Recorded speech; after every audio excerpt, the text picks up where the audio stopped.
atas Islam. Namun ikhwani dan akhwat, tidak ada jaminan bahwasanya seseorang itu akan menutup matanya di atas Islam. Namun kita terus berusaha agar hidayah Islam ini tidak lepas dari kita. Dengan cara apa? Di antaranya dengan menghadiri kajian-kajian ilmiah, menuntut ilmu.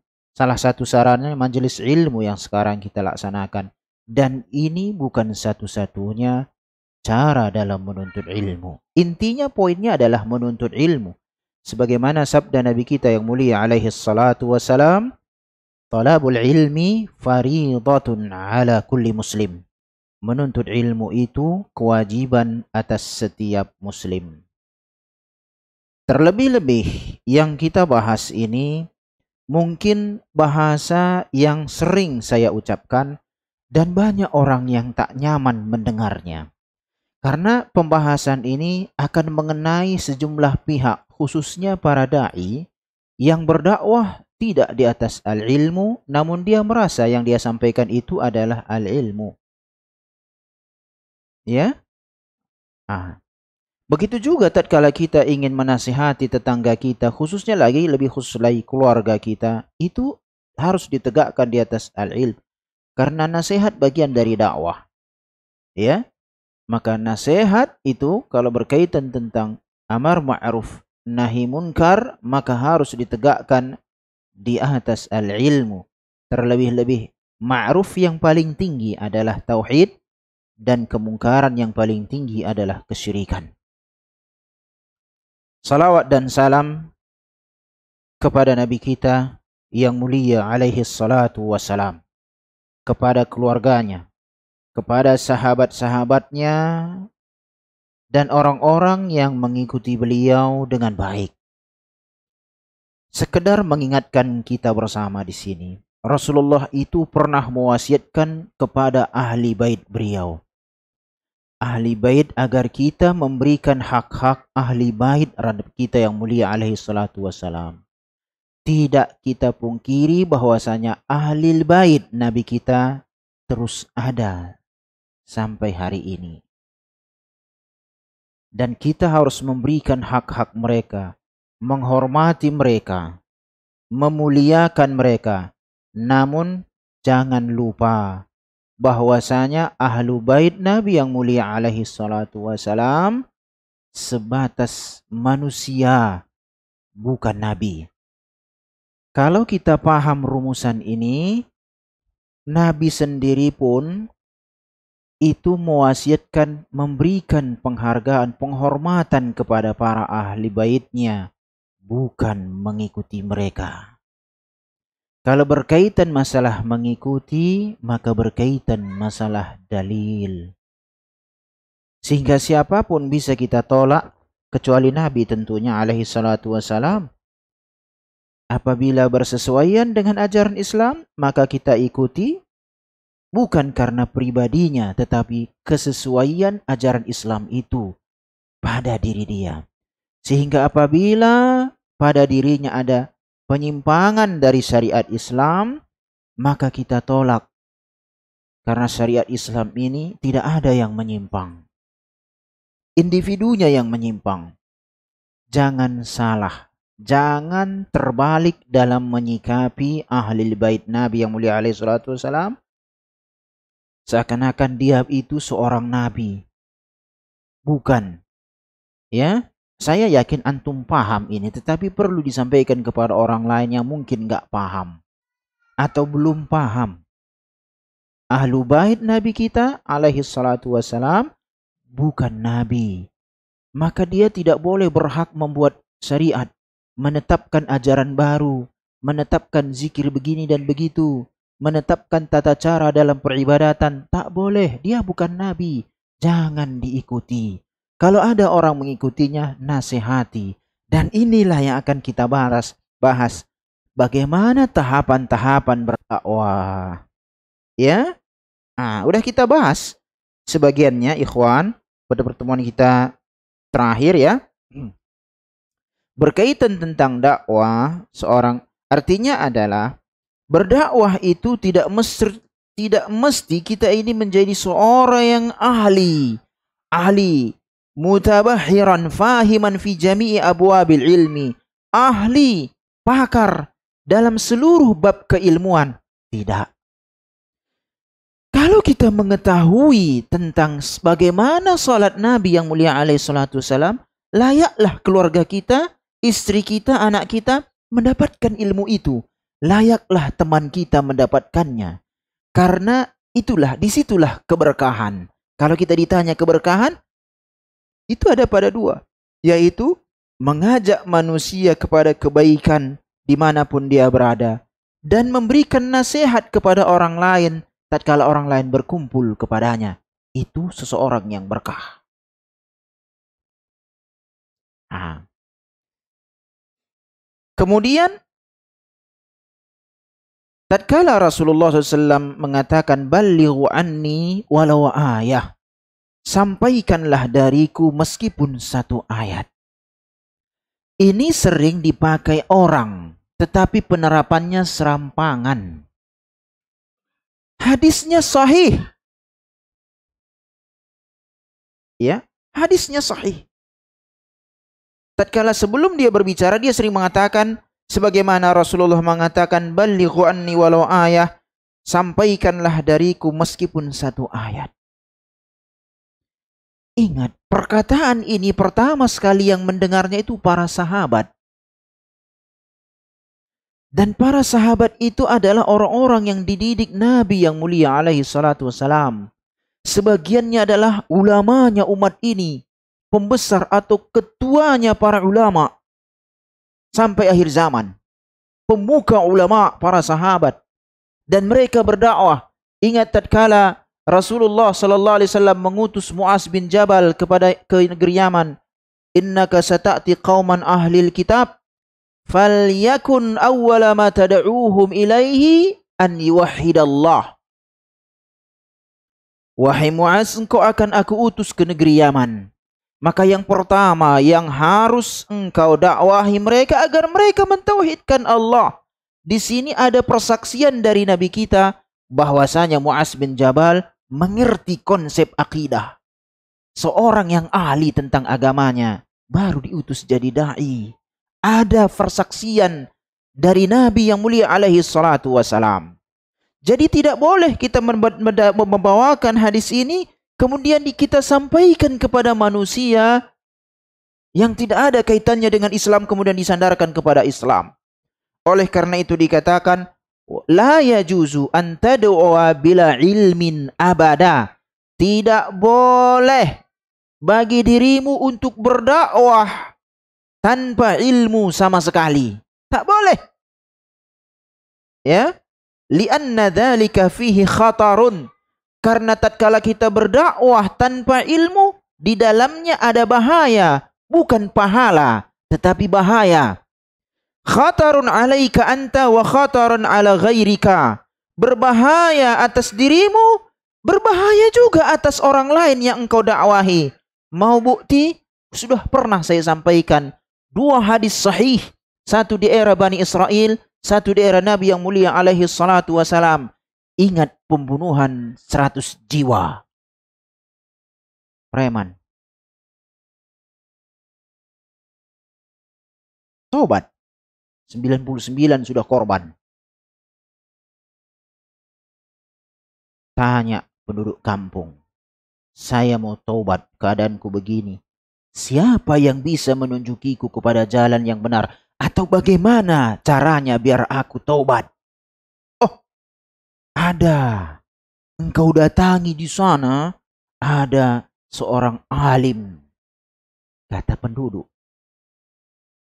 Dia niatnya tulus taubat, berangkat, berjumpa dengan ternyata ahli ibadah. Penampilannya kayak ulama. Saya teringat yang lagi viral sekarang. Penampilan kayak ulama, betul. Tapi tak apa-apa yang disampaikannya.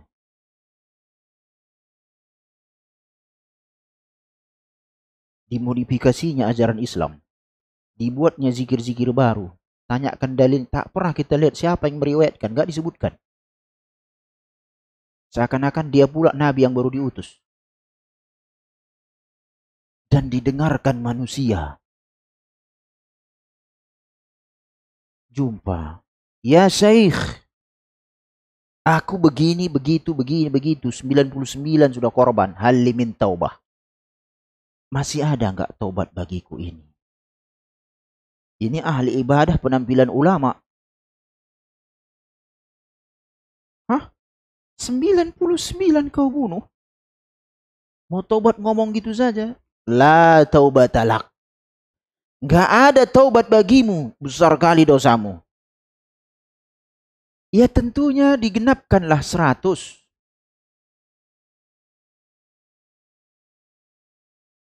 Khataran alaik. Berbahaya bagimu, kata dia. Ini buktinya. Gara-gara dia berfatwa tanpa ilmu, hilang nyawa. Khataran ala ghairik. Membahayakan orang lain gara-gara fatwamu. Kisah perjalanan sejumlah sahabat dalam ekspedisi peperangan. Satu orang kena lemparan batu, kepalanya kena batu. Koyak.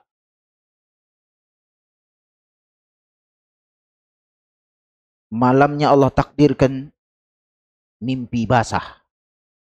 Junub. Akhirnya kan perlu mandi besok subuh. Tanya kawan-kawannya. Aku begini, keadaanku begini. Bisa nggak cara yang lain selain mandi? Oh, nggak boleh lah, bro. Harus mandi. Ya kan? Bahasa Medan. Ya, nggak bisa lah. Mandi.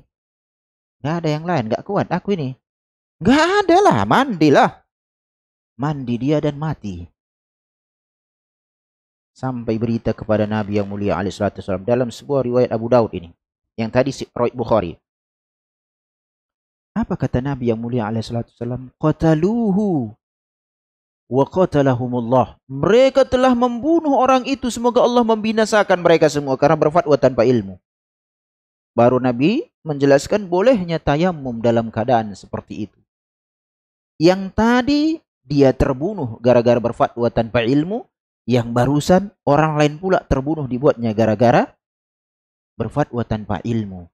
Itu hanya hilang nyawa ya, belum tentu hilang iman. Zaman sekarang orang berfatwa, kafir dibuatnya orang. Murtad dibuatnya orang. Boleh minta-minta sama kuburan, kata dia. Jatuh dalam kesyirikan orang dibuatnya. Bukan hanya membunuh jiwanya, membunuh imannya. Berdakwah pakai ilmu. Ini kita berharapkan manusia ini sadar tahu diri.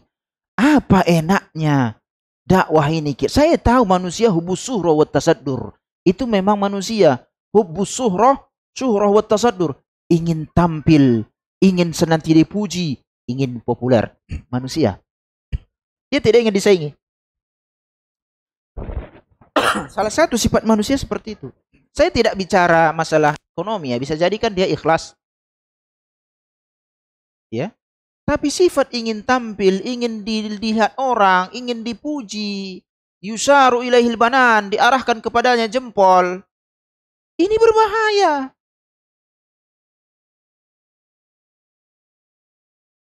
Ya.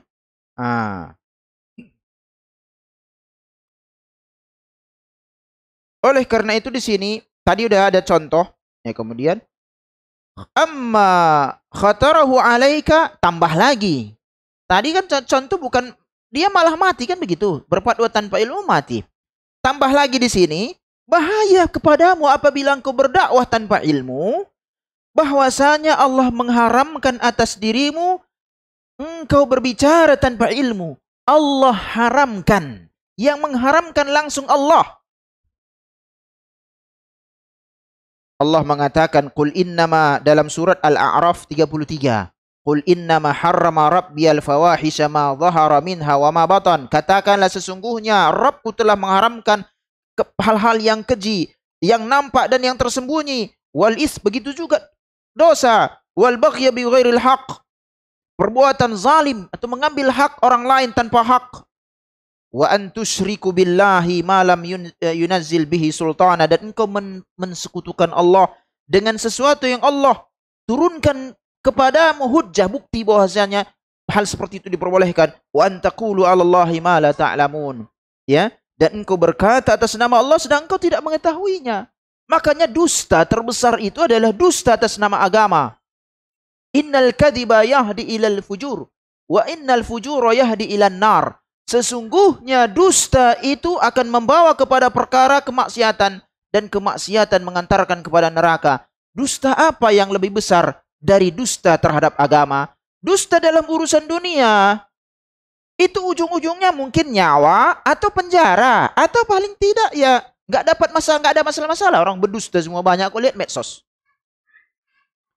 Tapi berdusta atas nama agama, orang menyimpang dibuatnya. Kalau dia sendiri saja yang menyimpang nggak ada masalah, urusan dia itu. Ya, berdusta atas nama agama, dia mengatakan ini ajaran Islam. Ternyata tidak. Ini boleh, ternyata enggak. Ini haram, ternyata tidak. Iya kan? Ini menyimpang katanya, ternyata enggak. Dan manusia bergerak atas dasar fatwanya.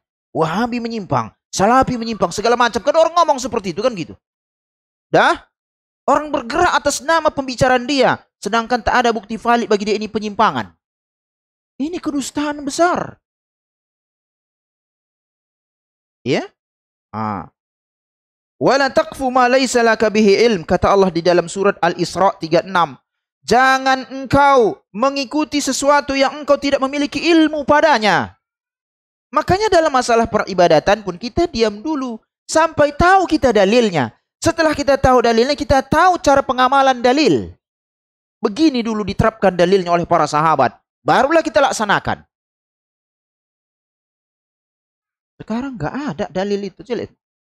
Letakkan zikir begini. Bacalah 1000 kali. Bacalah ini. Bacalah itu segala macam. Sekian kali. Dalilnya mana? Anda nggak nabi. Ya. Kan begitu. Perkataan seperti ini tidak disukai orang. Saya juga nggak tahu kan gitu. Makanya fanatik tak boleh. Fanatik itu hanya kepada Rasul. Ya. Rumusan itu adalah agar jangan fanatik. Kita mengikuti individu seseorang bukan karena individunya. Itu harus kepada Rasul. Kita mengikuti seorang, mencintai seseorang sebatas kebenaran yang ada pada dirinya. Namanya wala wal bara itu ditegakkan sejauh mana dia dekat dengan Islam. Jangan melampaui batas. Yang ada sekarang melampaui batas. Merugi. Ya. Allah mengatakan di dalam surat Al-Isra 36 lanjutannya, inna sam'a, pendengaran, wal basar, penglihatan, wal fu'ada, hati, kullu ulaika kana anhu mas'ul, akan ditanya seluruhnya. Ditanya seluruhnya, bukan perkara mudah. Ya. Wala budda aidan, itu tadi ya, pakai ilmu ya, dakwah pakai ilmu. Wala budda, setelah itu apa? Wala budda aidan min an yakunal insanu hakiman fi da'watihi. Juga hendaknya seseorang itu bijaksana dalam berdakwah.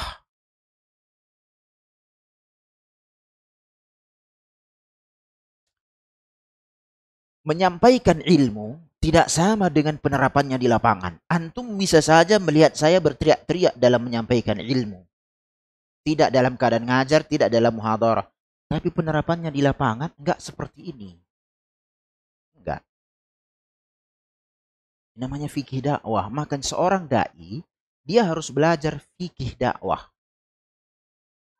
Ya, dalam sebagian dalam sebagian jurusan pendidikan itu ada kurikulumnya, fikih dakwah. Dan saya melihat ada buku yang menarik ya, yang ditulis oleh Ustadz Muhammad Nasir. Judulnya Fikih Dakwah. Ya, saya nggak jualan. Tapi paling tidak kalau antum ingin bacanya di googling saja. Ya, dulu DDII itu. Saya nggak tahu apakah masih mereka cetak apa tidak. Terakhir saya beli memang masih ada. Tapi saya beli langsung. Nggak apa ya. Fikih Dakwah Ustadz Muhammad Nasir. Kebetulan kan beliau orang Indonesia. Artinya begini. Boleh kita membaca karya-karya, dan memang seperti itu ya, karya-karya para ulama berbahasa Arab. Namun kita juga harus petakan bagaimana kaum kita orang Indonesia yang bisa menyaksikan langsung wilayah kita ini Fikih dakwah itu seperti apa yang selama ini mereka terapkan? Biar kita lihat kan negeri kita ini juga akan para ulama menulis itu terkadang dia lihat kondisi di mana dia tinggal. Atau secara umum, gambaran secara umum.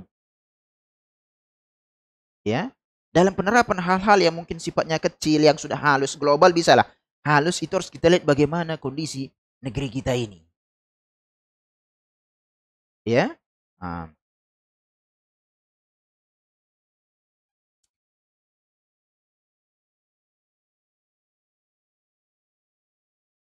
yunzilul asya'a fi manaziliha. Dia menerapkan atau meletakkan, menurunkan sesuatu sesuai tempatnya.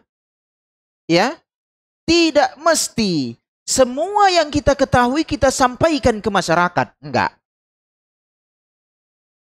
Sebagaimana yang pernah kita buat, kita kajian di dekat tempat saya itu, pakai Bulughul Maram hari itu. Kitab Bulughul Maram. Saya membahas tentang sifat dia di salat Nabi pakai Bulughul Maram.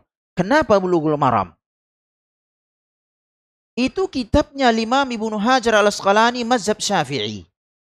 Seperti antum ini kita membahas Al-Imam Riyadhus Shalihin ini dalam fikih dakwah. Bukunya Imam Nawawi. Kumpulan hadis yang dikumpulkan Imam Nawawi. Jadi aneh kalau ada orang tidak nyaman dengan kajian kita yang kita bahas bukunya Syafi'iyah. Mazhabnya Syafi'i. Apa enggak baca dia kitab Riyadhus Shalihin? Kan begitu. Kemudian itu bukan karangan Imam Nawawi. Hadis-hadis, ayat-ayat. Cuma Imam Nawawi kumpulkan sesuai dengan tema-tema bab-babnya. Dipermudah. Kalau ada orang terganggu, tatkala kita membahas buku-buku Syafi'iyah, dan dia mengaku dirinya mazhab Syafi'iyah, itu enggak benar lagi tuh. Berarti seandainya Imam Syafi'i hidup, Imam Syafi'i itulah yang, Imam Nawawi itu hidup, Imam Nawawi itu yang dimusuhinya.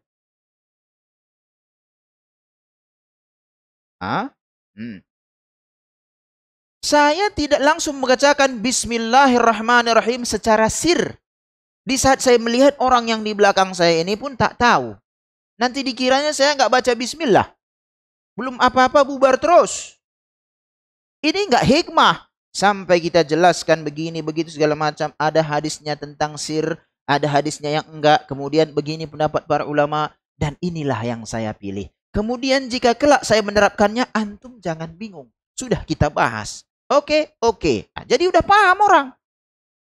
Nggak mentang-mentang ini sunnah Ustadz. Kita pertahankan. Sunnah. Terkadang yang sunnah pun harus tinggalkan dulu. Yang wajib yang nggak boleh kita toleransi di situ. Ya.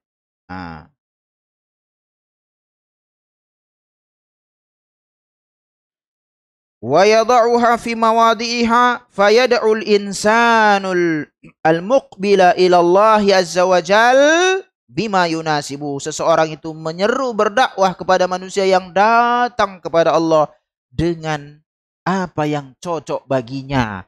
Kita juga harus melihat ini yang di hadapan kita ini punya gelar sarjana atau tidak, sekolah apa enggak. Jangan pula pakai istilah-istilah tak paham orang. Saya pernah duduk di khutbah Jumat di satu masjid besar yang di sana memang kok profesor doktor lah ya, macam kalau nggak ada gelar sarjana kayaknya nggak akan mungkin situ ngisi khutbah. Saya dengarkan khutbah. Ini orang awam nggak akan paham yang dia sampaikan. Banyak istilah Inggris yang di Indonesia kan. Ya. Dakwah itu supaya orang paham, bukan supaya nampak kita paten. Kalau itu di kampus lah, wilayah-wilayah yang memang mahasiswa itu bahasanya kan begitu. Ya. Wa yad'ul insanul jahila bima yunasibuh. Dia mengajak manusia yang jahil dengan sesuatu yang cocok sama dia. Ingat tatkala seorang Arab Badui kencing di sudut masjid di era Rasulullah, para sahabat sudah darting. Rasul mengatakan biarkan. Ya kan? Nggak tahu. Begitu juga tatkala ada yakni sahabat atau salat, sahabat jamaah masih berbicara dia. Nggak tahu. Beda. Penyikapannya nggak sama. Ya. kullu unasin lahum da'watun khasah hasba ma yaliku bihalihim. Setiap manusia itu bagi mereka ada dakwah khusus sesuai dengan keadaan yang cocok bagi mereka. Ya, ini fikih dakwah. Ustadz, kenapalah tak berhasil dakwah? Pertama, memang keberhasilan dakwah dari tangan Allah itu. Ya.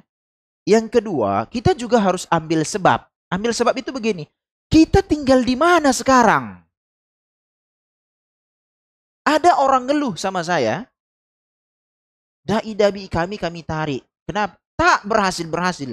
Di mana? Tanah Karo. Oh. Pertama, Anda harus petakan Tanah Karo beladang. Yang kedua, tak peduli dengan sekolah itu. Ladangnya luas.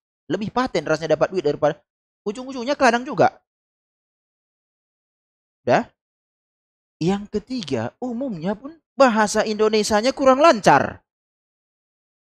Berarti kalau saya ke Tanah Karo, kan gitu. Bahasa saya nggak usah tinggi-tinggi, pusing dia. Apa yang sampaikan Ustadz nih, kan gitu. Kalau bisa bahasa Karo. Rosat TV, kan gitu. Bukan promo, tapi itu contoh salah satu. Ya. Bahasa Karo dibuat. Kenapa? Ada pangsa pasarnya. Dia terkadang nggak paham yang kita sampaikan. Kalau bahasa Karo mungkin ngerti dia. Saya ke markas DDII Kramat Jaya, Kramat Jati. Salemba. Sebelum saya pulang kemari 2013 ke markas DDII Ustadz Muhammad Nasir, kan gitu. Saya temukan di sana dan saya bawa pulang sebetulnya, nggak banyak, ya kan? Kunci ibadah Datuk Zainal Arifin, buku lama, sudah diterjemahkan ke bahasa Karo. Saya heran, bahasa Karo kan gitu. Saya ambil. Boleh kan gitu. Saya ambil. Saya baca-baca, ya kan. Meskipun sebagiannya betul bahasa natural. Kalau saya kalian lihat di Rosat itu, masih saya campur-campur itu. Terkadang nggak tahu saya bahasa Karonya apa ini kan gitu. Saya campur-campur. Tapi natural. Oh, jadi saya dapat lagi kosakata baru kan begitu. Cuma kan ini harus dikoreksi lagi. Niat saya dulu adalah, ini buku diperbanyak. Ya kan, dibagi kan gitu. Saya koreksi. Oh, ada yang nggak tepat. Namanya kan ada sedikit, yakni nggak semuanya sesuai dengan tuntunan Nabi SAW. Ini perlu dikoreksi ulang, perlu diperbaiki. Awak yang tak pandai. Belum mau terjemahkan ke bahasa Karo yang lain, makin pusing orang. Bahasa apa ini kan gitu. Butuh harus tim ahli. Tapi paling tidak seperti itu contoh, meletakkan di mana kita berdakwah disesuaikan dengan kondisi. Jadi jangan langsung mengeluh nggak berhasil, tunggu dulu. Ini wilayah kita seperti apa?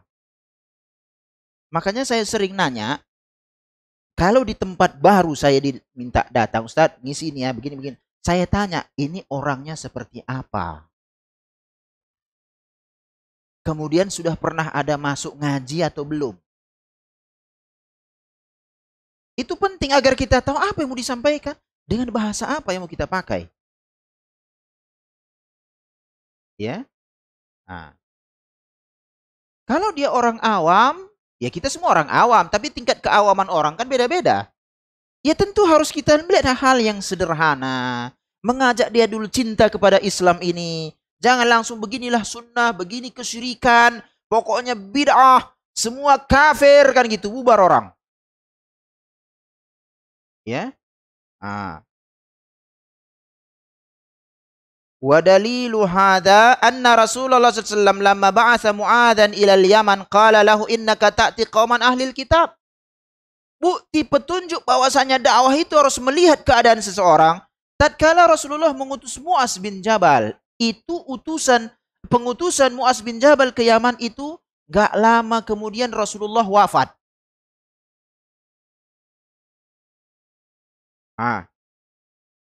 Sesungguhnya engkau akan mendatangi satu kaum dari ahlil kitab. Apa maksudnya? Dijelaskan namanya ahlul kitab.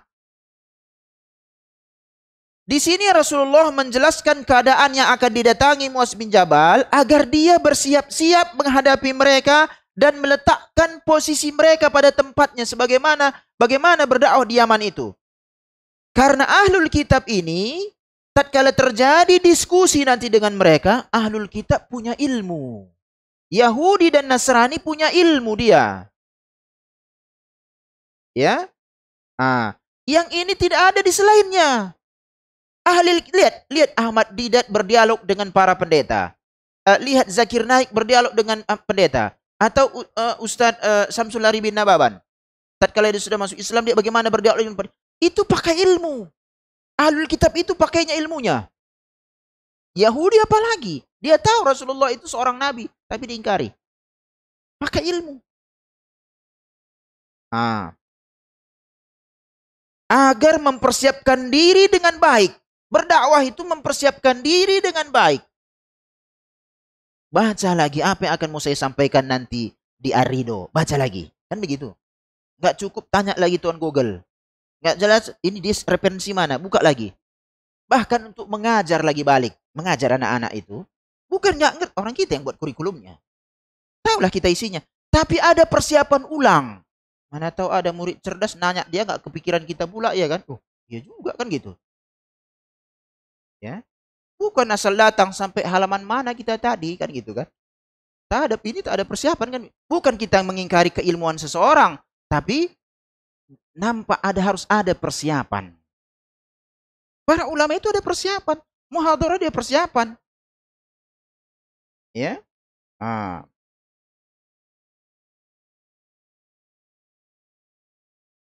Karena mereka itu melihat diri mereka seorang ahli kitab dan punya ilmu. Yahtajul amru ila an yura'u fi kaifiyati da'wah lihada qala innaka ta'ti qauman ahli kitab. Oleh karena itu membutuhkan satu urusan agar diperhatikan bagaimana cara berdakwah. Oleh karena itu Nabi mengatakan engkau akan mendatangi kaum dari ahli kitab. Keluarga kita juga beraneka ragam. Ada yang mudah dikasih tahu, ada yang enggak. Ada yang berpendidikan, ada yang enggak. Ada yang berperhatian sama agama, ada yang enggak. Ini caranya enggak sama. Ada tatkala kita sampaikan dalil dia terima. Dan ini kuat imannya. Ada yang enggak, maka sering saya bilang saya banyak bermain di sektor logika. Karena ternyata keluarga saya begitu. Ya. Maksudnya adalah apabila seseorang itu baru menerima ajaran Islam ini karena sesuai dengan logika dia, ini imannya lemah. Ini potensinya berbahaya. Karena Islam banyak hal yang tidak masuk logika dan kita nggak tahu hikmahnya. Dan kita tidak boleh seperti itu. Terhadap ajaran Islam, jangan tahu dulu kenapa begini, baru saya terima. Memang ada disebutkan alasannya sebagian oleh Rasulullah, sebagiannya enggak. Contoh misalnya dilarangnya kita makan dan minum pakai bejana emas dan perak. Disebutkan alasannya, karena emas dan perak itu untuk orang kafir di dunia, untuk orang mukmin di akhirat. Ada alasannya. Tapi ada yang nggak disebutkan. Kita pun nggak tahu apa hikmah sholat isya sebentar lagi 4 rakaat. Berzikir kita 33. Kenapa mesti 33? Kita pun nggak tahu. Tapi at-taslim, penerimaan. Ya. Al-istislam itu tunduk. Ya, tunduk.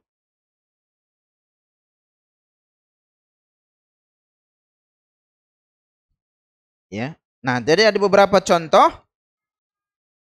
Kita harus melihat dalam menilai seseorang, dia ini seorang yang ngerti dalam masalah ini atau tidak. Tatkala ada orang berbicara sholat, dia ini tahu nggak bahwasanya sholat tak boleh berbicara kecuali bacaan bacakan zikir yang telah disyariatkan. Atau dia nggak tahu, kalau nggak tahu lain menyikapinya. Ya, bahkan untuk menghadapi anak-anak yang bisa membedakan baik dan buruk. Oleh karena itu mengajak anak-anak ke masjid itu ada ilmunya. Ini nanti buat keributan apa tidak?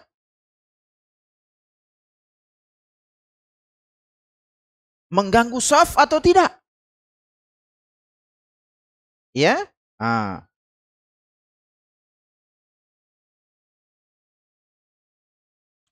Oleh karena itu Allah mengatakan Masuk. Hah? Ud'u ila sabili rabbika bil hikmah. Serulah ke jalan Rabbmu dengan hikmah. Apa itu hikmah? Antada'al asya' fi mawadi'iha. Engkau meletakkan sesuatu pada tempatnya, itu hikmah. Islam itu hikmah. Waris itu hikmah. Perempuan sepertiga, laki-laki 2/3, itu hikmah. Jangan disamakan, gak sama laki-laki sama perempuan, beda. Ya, taib. Nanti kita lanjutkan terkait tentang ini. Ud'u ila sabili rabbika bil hikmah. Wa sallallahu wasallama ala nabiyina Muhammad. Wallahu a'lam. Assalamualaikum warahmatullahi wabarakatuh.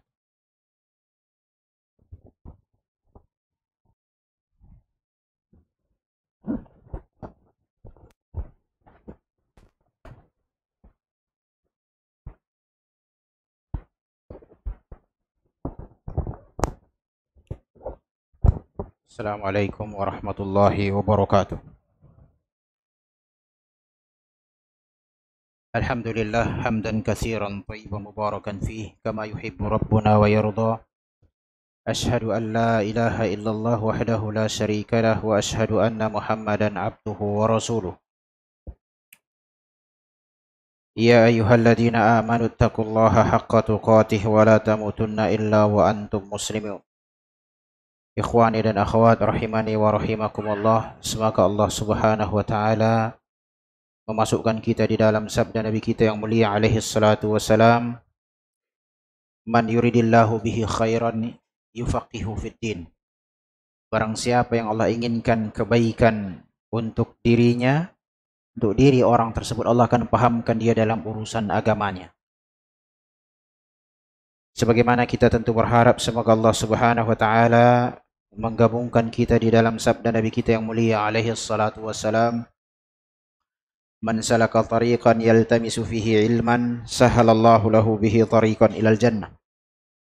Barang siapa yang meniti satu jalan untuk menuntut ilmu, Allah mudahkan bagi dia jalan menuju surga. Karena bagaimanapun detik-detik kehidupan kita makin hari makin berkurang, jatah kehidupan kita makin hari makin berkurang. Kedekatan kita kepada suatu hari yang pasti semakin dekat, kepada kematian semakin dekat. Maka amal yang terbaik adalah takwa. Dan takwa tidak akan bisa tercapai kecuali dengan ilmu. Maka bersungguh-sungguhlah kita terus untuk menuntut ilmu agar ketakwaan bisa tercapai dengan baik.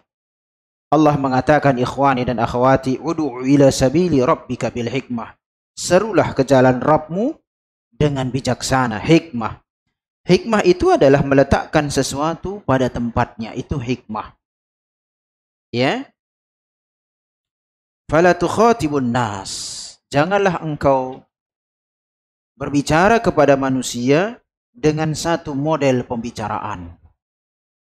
Wala tad'uuhum bikaifiyatin wahidah. Dan jangan pula engkau menyeru mereka dengan satu cara, ya. Bal ja'al likulli insanin ma yaliqu bih. Maka jadikanlah setiap manusia apa yang cocok bagi dia. Kita lihat di hadapan kita siapa, sehingga kita tidak menggunakan istilah-istilah yang mereka pun tak paham. Ya. Begitu juga misalnya dalam menjelaskan satu pelajaran. Ada hal yang harus dilompati, ini ketinggian. Dia harus dilompati dia. Kalau dipaksakan semua dibacakan seurutan dalam dunia kurikulum, ini nanti orang nggak paham. Ya? Fala budda an yakuna al-insan ala ilmin bihali man yad'u. Bukan hanya sekedar ilmu dalam berdakwah, ilmu untuk bagaimana berbicara kepada orang yang didakwahi. Metode dakwah yang pas.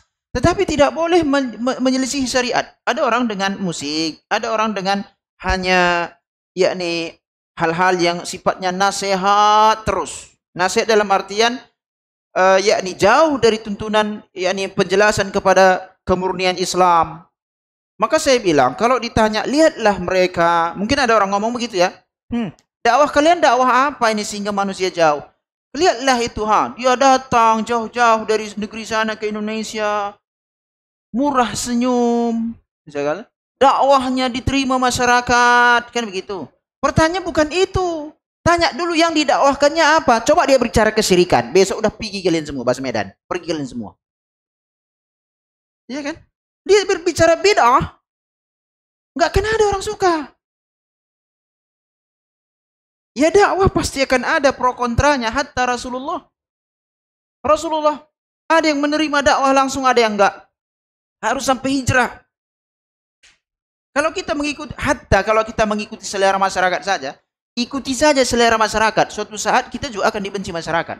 Entah apa masalahnya, kita nggak tahu. Bisa urusan pribadi, bukan karena materi yang kita sampaikan. Ya.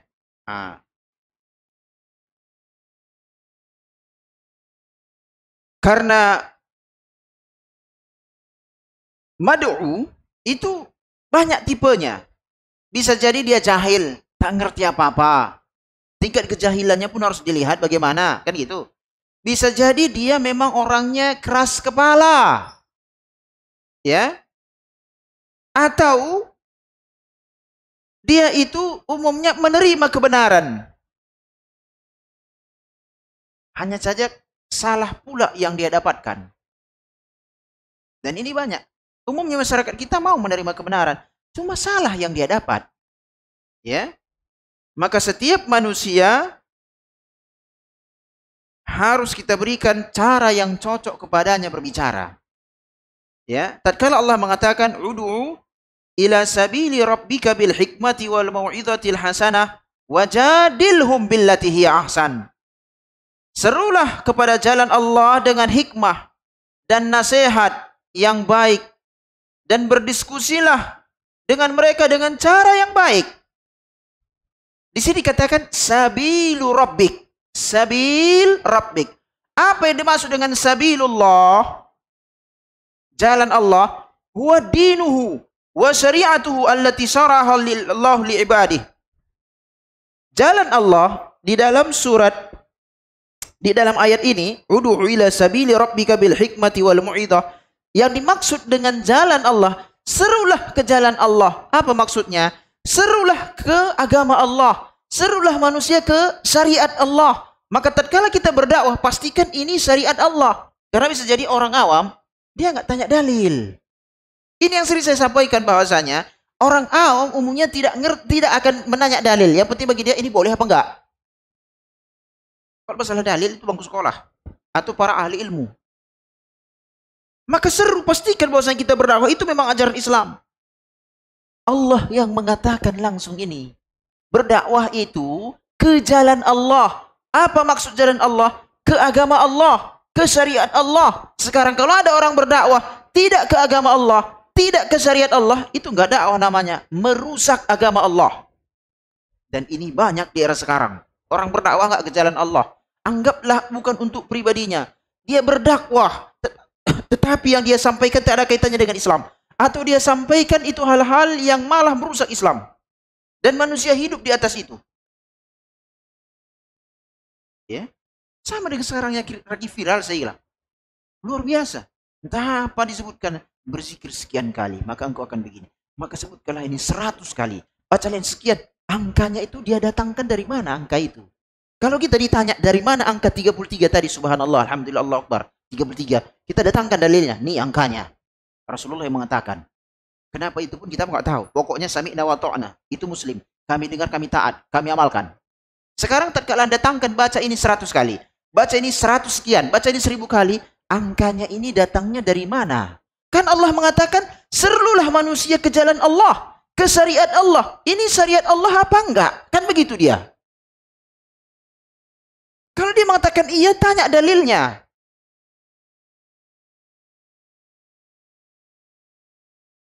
Jangan kayak orang mengatakan, boleh yasinan malam Jumat, dan itu syariat Allah. Dalilnya apa? Dia mengatakan bahwasanya bacalah surat Yasin di malam hari. Barang saya baca surat Yasin malam hari, maka begini dan begitu. Bacalah surat Yasin di malam hari. Pertama kan harus kita buktikan ini hadis apa enggak. Begitu. Anggaplah hadis. Tapi sisi pendalilannya aneh. Rasul mengatakan malam. Ya sempatnya kita malam Jumat, kata dia. Ini dalam sisi ilmu usul fikih saja ini ditertawai oleh para ulama usul. Karena kita mengkhususkan sesuatu yang sifatnya umum, anggaplah hadisnya sah. Kan Rasul mengatakan malam, nggak disebutkan malam apa. Kenapa kita khususkan? Ya, dia nggak Rasul. Kan gitu. Yang mengkhususkan keumuman dalil itu Rasul. Dalil yang atau dari Al-Quran. Kan begitu dia. Aneh-aneh zaman sekarang ini. Ya. Ah.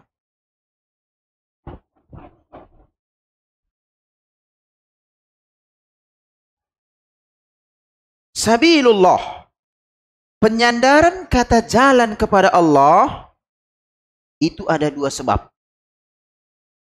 Disandarkan, Allah menyandarkan. Misalnya, kalau dikatakan Baitullah, rumah Allah, itu pemuliaan.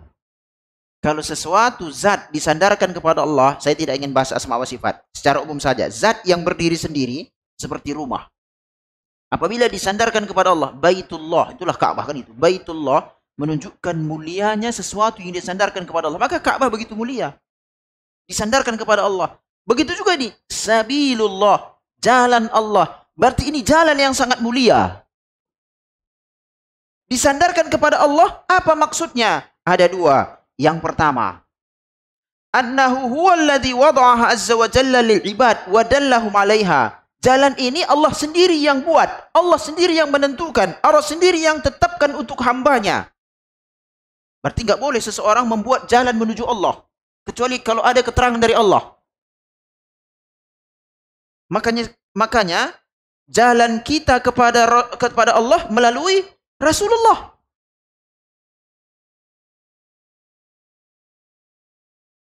Ya. Kalau kita membuat jalan sendiri tidak melalui jalan Rasulullah, nggak akan sampai itu. Nggak sampai. Sekarang banyak manusia membuat jalan menuju Allah. Dia buat jalan menuju Allah, tapi tidak melalui Rasulullah. Itu fakta. Nggak akan sampai. Nggak akan diridhoi. Karena Allah mengutus seorang Nabi Muhammad SAW dan telah wafat. Ya, tugas kita hanya mengikuti yang ditinggalkan oleh Nabi yang mulia alaihi salatu wasalam. Udah selesai, itulah jalan menuju Allah. Salah satunya menuntut ilmu. Karena Rasulullah perintahkan, Allah memerintahkan kita menuntut ilmu. Ada orang nggak mau menuntut ilmu. Salawat dikerja, selawat. Begitu banyaknya ajaran Islam. Ya. Ya kalau salawatnya salawat yang ada keterangan dari Nabi, kok salawat bid'ah, bahkan mengandung kesyirikan. Ya.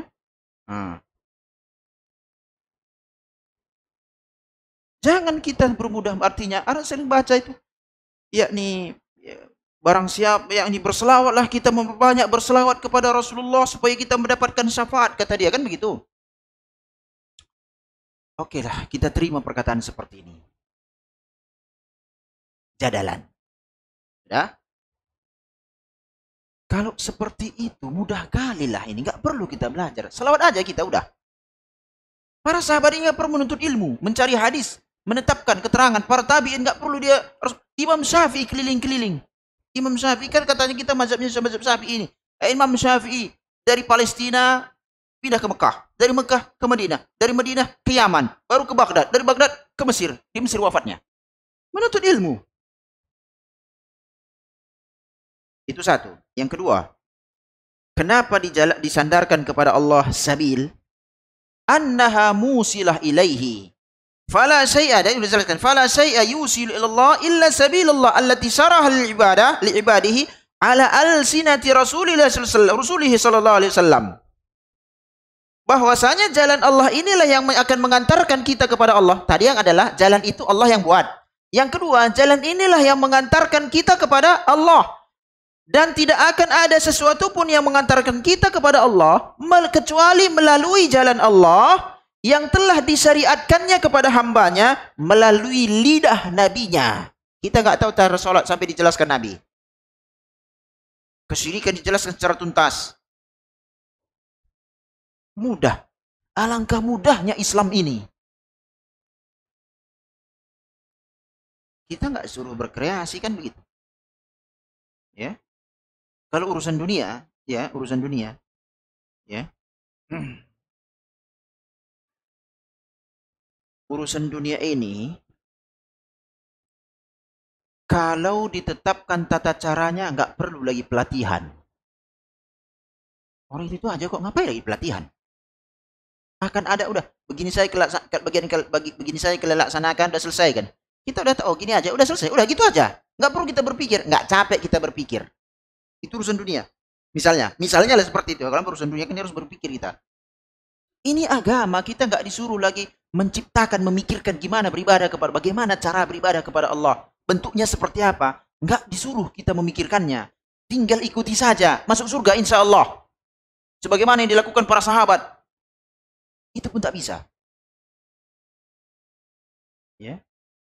Ah. Jalan yang telah disyariatkan oleh Allah. Ya, ini rumus ya.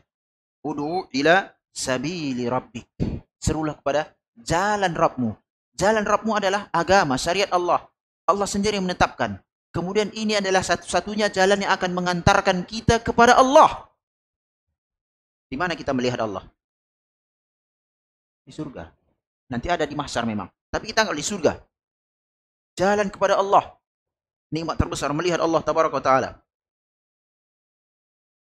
Ya. Jadi nggak hanya sekedar teori, nggak hanya sekedar angan-angan. Oh tidak ada. Sekarang orang berhayal orang dalam masuk surga. Berhayal dia. Padahal ke surga itu sifatnya nggak hayalan. Ada jalannya, jelas. Akhirnya dibuat hayalan. Kita ingin masuk surga begini segala macam. Enggak kan kita sampai kepada surga Allah, kepada Allah, kecuali dengan apa yang disyariatkan oleh Allah. Diuji dalam masalah ini. Maka saya katakan tadi, saya ingatkan, keturunan Rasulullah itu dihormati, bukan untuk diikuti siang dan malam. Bukan dia yang Nabi. Yang Nabi itu kakeknya Muhammad SAW. Ya, kalau memang betul keturunan Nabi kan enggak. Kalau enggak kan bisa juga enggak. Masa ada 2 juta keturunan Rasulullah di Indonesia ini? Dari mana ini kan gitu. Asal muka Arab jadi keturunan Nabi. Kita pun keturunan Nabi semua, Nabi Adam. Ya kan? Kita kan nggak pakai teori Darwin, ya. Baik, saya rasa demikian ya ikhwani untuk saat ini. Bil hikmati wal mau'izah itu akan kita bahas pada pertemuan kita berikutnya ya. Insyaallah taala jika Allah mudahkan ke arah sana. Wassallallahu wasallama ala nabiyina Muhammad. Wallahu a'lam. Assalamualaikum warahmatullahi wabarakatuh.